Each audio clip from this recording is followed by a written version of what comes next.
Chapter 44. A Royal Wedding Part 1. Daeron had to admit Sir Lyn Corbett remains a capable knight despite the man's less than savory reputation in certain circles, mostly among the knights and lords of the Vale. But he didn't take Sir Lyn into the King's Guard for a publicity stunt. So, he cared less about what people thought of the Vale Knight so long as the knight's skill with the sword remained sharp. It helps that Sir Lyn also carries the Valyrian steel blade Lady Forlorn, which was a huge boon in his eyes. Not that he found the blade as the sole factor in admitting the knight into the King's Guard. Sir Lyn Corbett was a knight who proved his mettle in Robert's rebellion. The Vale Knight first fought for House Grafton as a Targaryen loyalist. After Lord Mark Grafton's defeat, Sir Lyn joined the Arryn forces and fought at the Trident. The knight distinguished himself by slaying Prince Lewin Martell in single combat. There was also the fact that Sir Lyn once again proved his mettle in the storming of the Twins. That was why Daeron was impressed with the knight's skill at arms after a long bout they have been engaged in since early morning. Dark Sister was now stabbed into the sands of the small beachhead to the south of the Red Keep while he was sitting on the sand trying to catch his breath. You did not disappoint, Sir Lyn. I'm glad you have kept your skills sharp all these years. You'll be needing that more than ever once we go to the north, Daeron said, wishing that the weather was not so cold. But winter was upon them and King's Landing was seeing some snow, although it was not as bad as in the north or the Riverlands. Most of the time snowfall was confined to night and early morning. The effects, however, were unmistakable. The temperature was dropping with each passing day, and he got the feeling the trend was not going to change anytime soon. You'd have easily bested me in no time, Your Grace. You just need more practice against opponents wielding Valyrian steel. Men with normal steel tend to fight differently, Sir Lyn said tactfully. Daeron let out a snort of laughter. I see no shame in admitting that you're a better swordsman, Sir Lyn. Isn't that right, Sir Simon? Daeron asked, his eyes straying to the Knight of 9 Stars. Sir Simon Templeton was another knight that he was carefully cultivating into the position of King's Guard. He had not yet breached the topic with the knight as he was still in the process of getting a good read on the man. There was a chance the knight would decline the offer as Sir Simon remains the head of House Templeton. Taking the oaths of a King's Guard would deprive the knight of his inheritance. Anyway, it was a delicate matter, but he certainly hoped the knight agrees. If not, he was still hoping to rope the knight into taking up duty as the Master of Arms in the Red Keep. Sir Lyn has more experience than His Grace. It is only natural to see Sir Lyn triumph. But so long as His Grace keeps pushing his limits, I gather Sir Lyn will taste defeat sooner or later. Sir Simon slowly said, choosing his words carefully. Ever the diplomat. Daeron mused amusedly. Or the knight is too scared to voice his thoughts unfiltered. Either way, these two knights were his training companions for the moment. How about it, Sir Simon? You up for a bout? He asked with a raised eyebrow, only to get interrupted by a new arrival. Your Grace. I beg a moment of your time. Daeron craned his neck to look at the newcomer who turned out to be the disgraced former Maester Qyburn. The former Master of Whispers of Cersei Lannister's regency came to his senses as Daeron had hoped. A few nights in the black cells with nothing to do except stare unseeingly into the darkness was all it took to flip the man's attitude. Now, the former Maester served him by overseeing the activities of the Alchemist Guild and running a budding spy network on the side. Of course, he charged 2 trusted Northmen to shadow Qyburn for the foreseeable future. He might have found Qyburn useful, but he was not an idiot to let the man walk free and do as he pleased. Even now, the 2 guards were standing behind Qyburn dutifully. Qyburn. Is this about the Alchemist Guild? He asked, taking to his feet while dusting off the sand from his clothes. I'm afraid not, Your Grace. There is an interesting whisper that has reached my ears that be of interest to you, Your Grace, said Qyburn. Oh, was all he said. Daeron was a little disappointed that the news was not about the Alchemist Guild. He had after all spared a considerable sum of gold for the alchemists to replenish their stocks of wildfire. The substance may have caused untold destruction in the capital city and taken innumerable lives, but he was not going to stop its production on that account. Wildfire could become a very useful weapon against the whites if used properly. Seeing the way Qyburn was eyeing his two knightly companions, he moved out of their earshot before looking expectantly at the former maester. Ser Davos has been found in the company of a young blacksmith from the Street of Steel. I believe the blacksmith is a Baratheon bastard, possibly a child of Robert Baratheon. Qyburn reported quietly. Daeron eyed the man searchingly before mulling over the information he just received. He had all but forgotten about Gendry Waters. It was not as if the bastard son of Robert Baratheon was particularly noteworthy in the grand scheme. The boy never factored into his plans at any point. But to learn that Gendry had survived even Cersei's mad wildfire plot gave him pause. This blacksmith. What does he look like? He asked curiously, just to make sure he was not misidentifying Robert's baseborn son.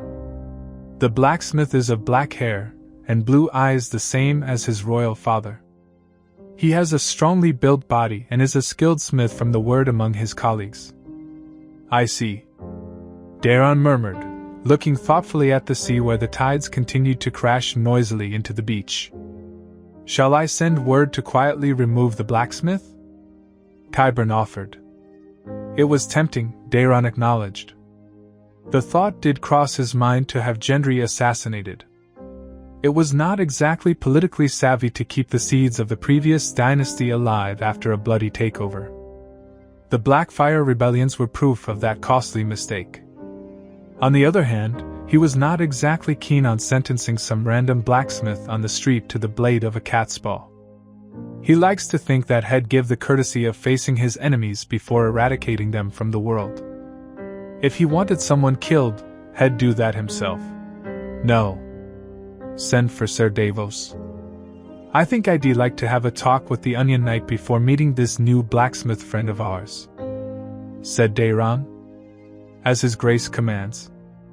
Qyburn bowed low before withdrawing altogether. And Qyburn, your grace? I'd like a detailed report on this blacksmith. I want to know what his fellow smiths, his neighbors and those who hold a grudge against him think of his character. As you wish, your grace. XXXX Davos didn't know what to expect as he and Gendry were led towards an isolated rocky spot at the mouth of the Blackwater atop horses. Men armed with the finest steel rode alongside them as escorts. They were trotting towards the area outside the walls of the city at a slow pace, all thanks to poor Gendry. The boy might have had a royal father, but that doesn't mean much when riding a horse. Gendry was a boy who grew up with nothing to his name save for a bastard name and the royal blood of his father. Everything else the boy accomplished was hard-earned. Davos was truly relieved to find the boy he rescued from the Red Woman safe and thriving in the Street of Steel. He knew Gendry's life after his escape from Dragonstone was not so easy. But the boy surely had made something of himself in the capital right under the Lannisters, no less. It was an impressive tale, one he was quite happy about. And that was why he was so worried about what awaited the boy in this meeting with King Daeron. Lord Commander Jon Snow would have welcomed Gendry happily and befriended him. But this was Daeron Targaryen, the future king of Westeros. Ever since the resurrection of the king, there was a marked difference in Jon Snow's behavior.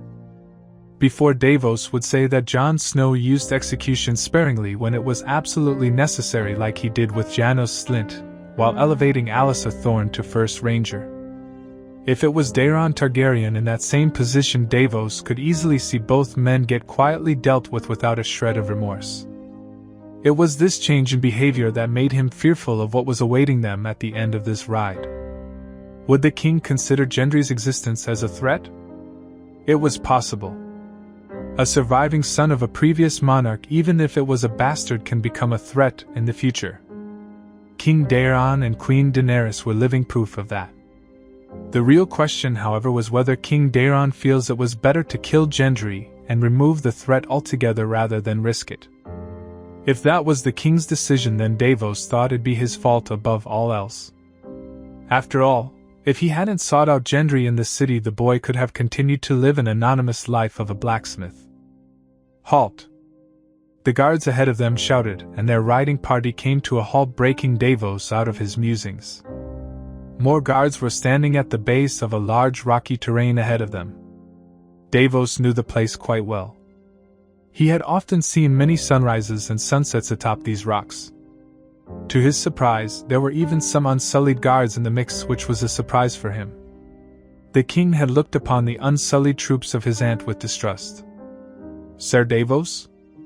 Davos could hear the undertone of fear in Gendry's voice. "Just keep your head down, and speak only when spoken to. Otherwise, keep your mouth shut and let me do all the talking." Davos muttered under his breath as the unsullied guards began searching them for any weapons. After a thorough search, which was unnecessary as the king's men had already ensured they were not hiding any weapons on their person, they were allowed access to the rocks. The unsullied guards shadowed them with their black spears and shields, walking orderly. Their closed visors kept their faces covered, leaving out their cold, calculating eyes. Even walking with their armor and weaponry, they were as silent as a shadow cat going for a hunt. After walking a few paces east, they finally found Daeron Targaryen, but the rider of Regal was not alone. He was in the company of Daenerys Targaryen, and both of them were fishing, standing on the slopes of the rocks, laughing and smiling like two young couples without a care in the world. Davos was a little relieved to see that. The two Targaryens seemed to be happier in each other's company, which increased Gendry's chances of coming out of this meeting with his life intact. "And my own," he added mentally. King Daeron's ruthless reputation was not earned unjustly. The men who had disobeyed the direct orders of the king, and had indulged in illicit activities during the storming of King's Landing, were publicly flogged along with long sentences of solitary confinement as punishments. That was the punishment Daeron had enforced on those who indulged in crimes of rape and wanton murder on the small folk. Those who took to thievery and physical assault were sentenced to 5 years of forced labor. It just happens that the capital city needed some much-needed reconstruction. The fact that all these judgments and trials were conducted in open streets of the capital with hundreds of witnesses among the small folk managed to keep a lid on the simmering anger of the common folk. The king must have also seen the small folk were at their extreme ends with a ruined economy and high prices of bread. Because orders were sent just yesterday allowing the small folk access to the Kingswood for hunting. The crown had also reached out to the thriving fishing communities of the city and much of the crownlands with some financial aid to support them in these tremulous times in exchange for more fishing expeditions. There was even a proposal for looking into inland fish farming. Men have been dispatched to the four corners of the city to find some of the families that are engaged in that kind of business to expand further by offering tax exemptions and land leases. The last he heard, there had been some closed-door talks with the merchant guilds, but he was not exactly sure what came of it. Already, the small folk were coming around to the fact that they were to be ruled by the dragons once more. Once the coronation and the marriage happened, he gathered the small folk would settle down and the city would regain some of the normalcy it lost thanks to Cersei Lannister's actions. "Your Grace." He could feel the cold stare of the leader of the Unsullied being trained on him as Daeron and Daenerys switched their attention toward him and Gendry. There was also the foreign woman who served as the handmaiden of the Princess of Dragonstone standing close to the captain of the Unsullied. "Sir Davos?" Daeron acknowledged with a nod of his head. "The famed Onion Knight?" Daenerys asked, raising a delicate eyebrow in question. "Yes, the very same. And I suppose this is Gendry, who now goes by the name of Hammerhands," Daeron said, looking at them both with a guarded look. "Your Grace." Gendry bowed low at waist length just as Davos had told the boy. Daeron took Daenerys' hand and helped her climb back the rocks, leaving their fishing poles down below near the gently moving stream of the Blackwater. Davos and Gendry moved a few paces back, giving some room to the royal couple. King Daeron was dressed in a fine black doublet as black as night and black trousers. However, the king was barefoot and wet from his waist down. The princess, on the other hand, was dressed in a long red tunic that went to her knees with black riding trousers. Her silver hair was let down freely, pouring down her shoulder, dancing in the wind without any braids, which was a rare sight in itself. "I'm a little disappointed, Sir Davos. When you found Gendry here in the Street of Steel, I thought you'd find it a piece of worthwhile information to share with your king," said Daeron, his eyes strangely bereft of any real heat. "I suppose it cannot be helped that you thought the best way forward was for Gendry to lead a life of anonymity away from the attention of unscrupulous lords who'd use him for their selfish gain. I apologize, Your Grace. I meant no disrespect. I just wanted Gendry to have a normal life." While admirable, Sir Davos, the matter of a former king's progeny surviving in the bowels of King's Landing is an important piece of information. Daeron smoothly cut in, making Davos fall into silence, keeping his head down. "Daeron," Daenerys whispered lowly. Davos could see that the king calmed down after taking a deep breath as Daenerys took the king's hand into hers. "We've heard from reliable sources that you bravely stood up against Lannister men when they tried to suppress a small folk uprising with force. Is this true?" Daenerys asked, looking curiously at Gendry. "Your Grace, the City Watch was ransacking many of our shops and taverns either for recruits or for anything valuable. I had to defend myself because they were taking away the wares in my shop without paying in dragons." "Understandable. Word on the street is that you are also a skilled smith. Many of the residents and business owners attest to your skills in the forge," said Daeron. "I was trained well by my master, Your Grace," Gendry said humbly. "There'll be those who seek to use your blood ties to Robert Baratheon, and I do not like to ignore threats to the stability of the realm." "Your Grace, please." Gendry's Davos tried to protest but fell silent at the pointed stare from Daeron. But Daeron continued after a pause. "But I'm in your debt for standing by my cousin's side as she escaped the Lannisters from the city. I also know that my uncle Ned Stark had tried to arrange for your escape from the city. And you're at no fault of your own for having Robert Baratheon as your father. Considering all this, we felt it'll be prudent to extend you a unique offer that see you in a position of some repute. Your life of anonymity has shielded you till now, but it won't hold strong for all time. If we can find you, it'll only be a matter of time before someone else finds you," said Daenerys. "Therefore, I'll take you as my squire and mold you as a knight of the Seven Kingdoms. Should you prove worthy and embody the qualities of a knight, I shall knight you by my own hand. What say you, Gendry of Hammerhands? XXXXXXXX. I hope you're right about this, nephew. I'm not particularly fond of leaving a chance for that man's progeny to survive," Daenerys muttered, watching the departing duo. "As I said, he helped Arya during their travel north. If I start killing those who had aided my family, I'll suddenly find myself without any allies. Besides, I got a feeling that Gendry might become very useful in fracturing the Stormlands." Daeron mused aloud. "Still, why make me pretend to take Gendry's side?" Daenerys asked with a frown. "Perception matters. I already have a reputation that makes people guarded while approaching me. As king, that sort of reputation is useful from time to time. But if there is no balance to that perception, it'll inevitably lead to a festering resentment in allies and enemies alike. It's better for the court and the realm to think you are far more approachable and has better influence on my decision-making." Daenerys shook her head at her nephew's reasoning. She thought he was making everything far more convoluted when he could simply become merciful and forceful at his leisure.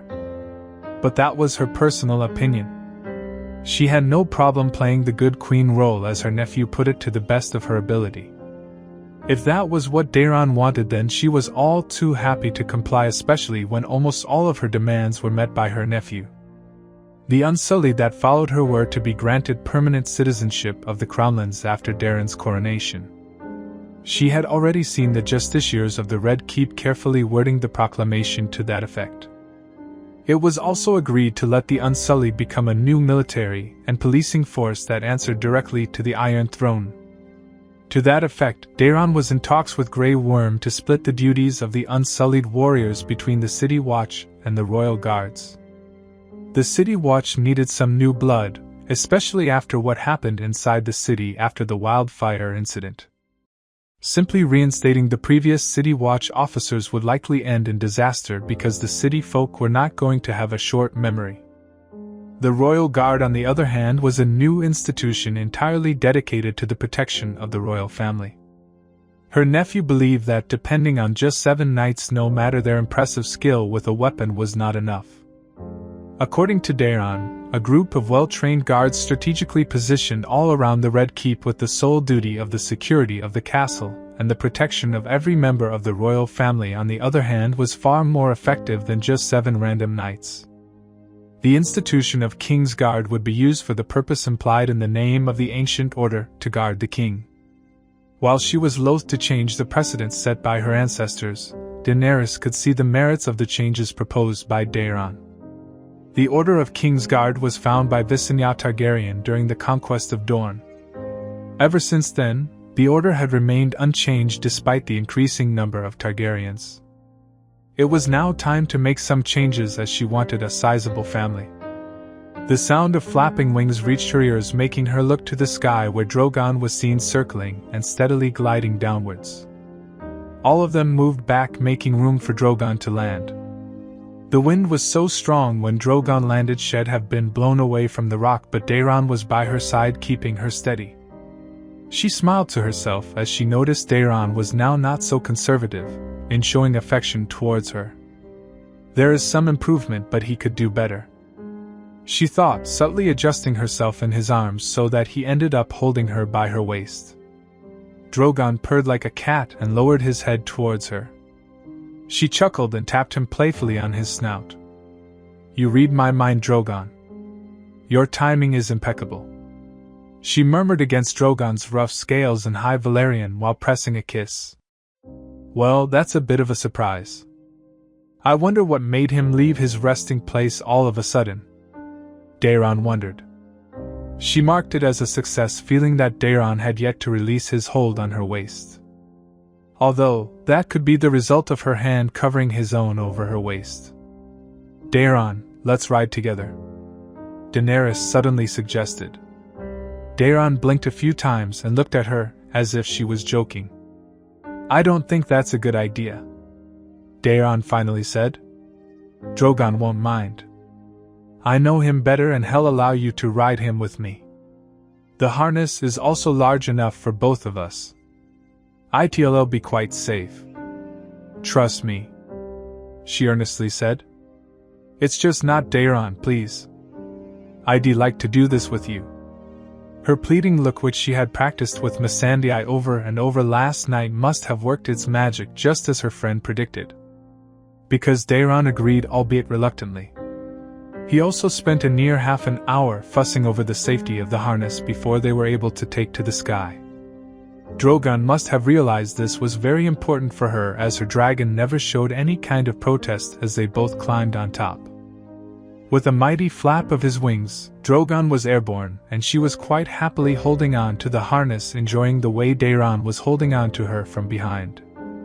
She let out a whoop of joy as Drogon climbed higher and higher and finally leveled out among the clouds. They were so high in the sky that even the clouds struggled to shield the warmth of the sun from smothering her and Daeron. Her eyes were alight with delight, and she felt like she was about to burst with this indescribable feeling that was brimming within her heart at the moment. At that moment, she felt herself relax against Daeron as a warm, fuzzy feeling enveloped her whole. It took her a moment to realize it was the warmth of Daeron's body pressing against her with one of his arms wrapped around her waist. She was pleasantly surprised when Daeron swept away her hair to a side and pressed a kiss on the side of her neck. "You are the most beautiful woman Eve ever seen," Daeron murmured against her skin, making her heart flutter. She didn't want the feeling to ever go away. "XXXX, what do you two have to say for yourself?" Sansa stared coldly at the couple standing before her in the hall. Standing before her were the newly sworn Lord of Hornwood, Lord Lawrence Hornwood, and Lady Jonelle Serwyn. She should have realized these two would land her in a heap of trouble, especially after rumors emerged that jeopardized some of the promises made to Lord Wyman Manderley. It was agreed upon by Daeron and Lord Manderley that upon legitimization of Lawrence Snow, a Manderley will become Lady Hornwood. It was all but confirmed that Lawrence Hornwood would take Winifred Manderley as his wife. And yet that plan was now like a dead fish in the water. "My lady, we do apologize, but I dishonored Lady Jonel. I had no other recourse but to marry her to protect her honor and the honor of her house." "And what of the king's word, Lord Hornwood? The king legitimized you and gave you your father's seat on the understanding that you'll take Winifred's hand in marriage. With your actions, you have spurned Lord Wyman and placed his grace in a difficult position," said Weirman Manderley. Sansa eyed the castellan, but the man remained composed, giving nothing away. It was one of the things she disliked about Winterfell's castellan. She could not get a good read on the man. On one hand, she was a little bit satisfied to see that the Manderleys won't be regaining their influence at Hornwood. At the same time, she was displeased that Lord Lawrence broke off a betrothal brokered by her cousin. She just didn't know which caused more offense. In the end, she just sighed and ordered Lord Hornwood and Lady Jonel to leave Winterfell. It was not as if she could do particularly anything to break off those two. They were married before the gods would of Hornwood, and she didn't want to try her hand at breaking off a marriage witnessed by the old gods. "Was that wise, my lady? Lord Hornwood has broken the word of the king. Surely some punishment has to be met out," said Lord Royce. "No. Lady Sansa made the right decision. It's better to wait and let the aggrieved party reach out to Winterfell and hear them out before acting against Lord Hornwood. Perhaps King Daeron's opinion should also be sought, seeing as he is also involved. It's better to wait out and take cognizance of the situation," Weirman Manderley suggested, his sharp opal eyes staying on Sansa in a way that made her a little uncomfortable. Nonetheless, she was relieved the castellan was in agreement with her. This is not the time to focus on internal grudges and politics. We have an ancient enemy gathering beyond the wall. Lord Commander Edison Tollett informs me that some few ranging parties he had sent reports the Whites are gathering in strength near Caster's Keep. However, they've been successful in rescuing some of the surviving free folk scattered beyond the wall," said Sansa. "The Knights of the Vale have begun setting up camps along the Gift, my lady. 'Tis a difficult task to keep the peace with so many wildlings wandering the lands. I'm afraid to say the Northern Lords are no help when it comes to keeping the King's peace at the Gift. My son writes they are all the more interested in picking up fights with the wildlings," Lord Royce reported. No surprises there, Sansa thought, rubbing her forehead. She wished she had more thens amongst the free folk. It'd have been so easy to deal with them rather than the rabble she and the Northern Lords were forced to deal with. At least, she hoped the peace between their peoples would hold, especially after the North stood witness to the caged Whites the Night's Watch, and the free folk were transporting south on her cousin's orders. Those blue-eyed monsters displayed at Winterfell before the Lords of the Vale, and the North had proven her cousin's words to be true. Since then, she had almost nothing to worry about complaints from the Vale Lords. But the Northerners still remained stubborn, nursing old grudges against the free folk. She'd have a word with her lords for not keeping their men in line. The last thing they wanted was for a fight to break out amongst their ranks at this crucial stage. I'm happy to report that we've fully restored the King's Road, which should help us in the speedy transport of men and materials. Lord Wyman also has informed me that they're nearly done with the renovation of the road connecting White Harbor and the King's Road. Sansa nodded at that piece of good news from Lord Weirman. White Harbor remains the sole port that connects the north to Essos and all the other 7 kingdoms. Without their aid, all the preparations for the coming calamity would have been going at a snail's pace. "Has there been any word from the king or your sister?" asked Lord Royce. "The capital is preparing for Daeron's coronation and his marriage to Daenerys Targaryen." Her tone alone should have shown what she thought of Daeron's prospective wife and the Queen of the 7 Kingdoms. It was not unheard of for a cousin and aunt to marry to unite conflicting claims over a lordship, Even House Stark had done so in the past, and the marriage practices of House Targaryen were known to all. They'd been practicing incest since the time of old Valyria. Nonetheless, it did not sit well with her to know that Daeron was marrying the daughter of the Mad King. The alternative was a war between the two Targaryens, which she was keen to avoid. She just wished Daeron didn't have to marry this Daenerys Targaryen to secure his claim on the throne. She had hoped Alice Karstark, or even the willful Wylla Manderly, would have been better matched for her cousin. As for my sister, she trailed off as she had to compose herself on that particular topic. Sansa was ecstatic when Ser Brynden wrote to her claiming that Arya was found alive and well. More than well if she read between the lines of her granduncle. The fact that Arya had chosen to go south instead of returning to Winterfell made her sad. Arya had always preferred the company of their cousin from an early age. My sister is accompanying the free folk and the brothers of the Night's Watch toward the capital. I suppose she'll get the chance to take part in my cousin's wedding. That was another complaint she had about Daeron's marriage. She had written to her cousin offering to hold the marriage in Winterfell's godswood in the customs of their forefathers. Daeron promised a second marriage function to be held in the presence of the old gods, but he wanted to keep up appearances in the south. Daeron was to be coronated after the wedding, so she found she couldn't argue when the marriage would seal Daeron's legitimacy. There were other reasons as well, including the unfinished war in the south. Tommen and Cersei were now prisoners, but the Lannisters had yet to bend their knees. This Blackfyre pretender and his golden company she had heard about were also a dangerous foe, especially with Dornish support. She just hoped things were different. Letting out a sigh, she went back to other reports, especially those mounted scorpions Daeron was so interested in lining up at the gift.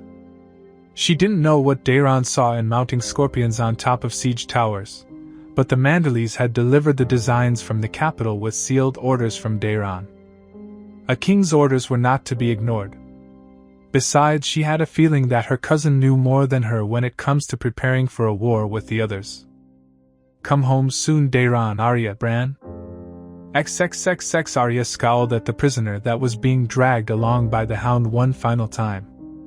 She just wanted to slit the throat of the Frey bastard, but the Brotherhood without banners wouldn't allow her. They wanted the bounty from Daeron for delivering the last surviving grandson of Walder Frey. Amusingly enough, the grandson also holds the same name as the late Walder Frey. She supposed that was why the name Black Walder became the name of their captive. There were too many Walder Freys in the nearly extinct House Frey. It must have been confusing as hell.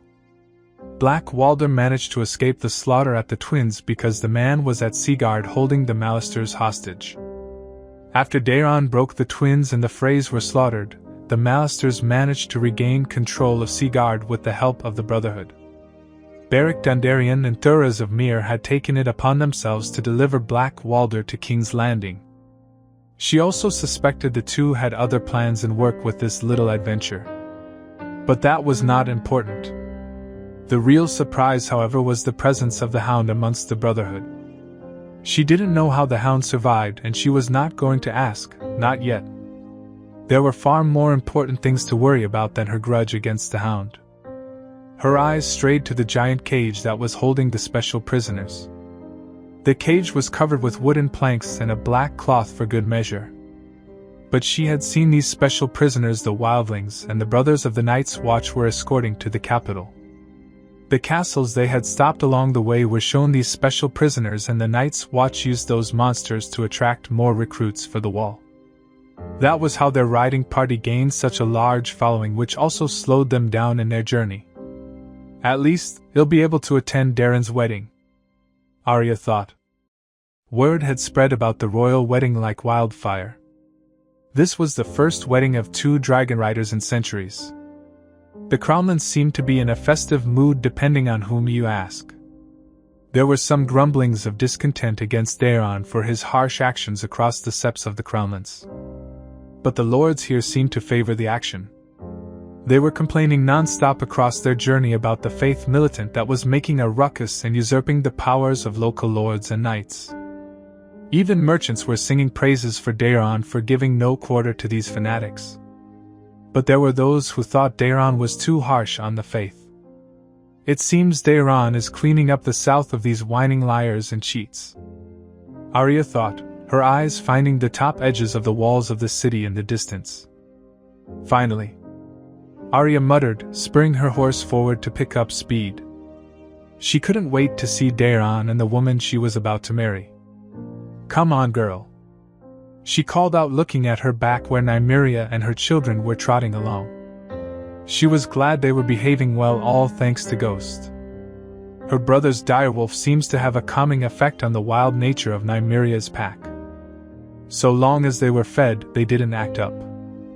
Although, how long that would hold in the noisy and smelly city of King's Landing was something to be seen.